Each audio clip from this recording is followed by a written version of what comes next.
לפני התהליך היינו במינוס של 90,000 שקל, וכיום אנחנו עומדים על 8,200 פלוס חודשי. שנים שניסיתי ודמיינתי לחסוך כסף, תמיד הכסף היה נעלם מתחת לאדמה. והגעתי לפה, בהתחלה לא באמת האמנתי שזה יצליח לי, ופתאום אני רואה את זה על המסך, את הסכומים, שאנחנו יכולים להמשיך לחיות ברמה גבוהה, אפילו ברמה יותר גבוהה ממה שחיינו עד היום, ועדיין לחסוך את כל הסכום, ולהגיע לרמה של עוד כמה שנים שיהיה לנו הרבה הון עצמי לדירה. בהתחלה התלבטנו, לא דיברנו עם עומר, אבל הבנו שלא שווה להתלבט.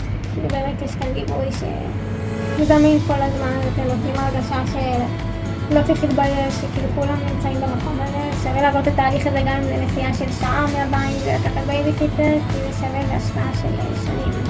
פתאום אתה מבין שבמצב של מינוס זה אפשרי לעבור ולהגיע לפלוסים שלא חשבנו.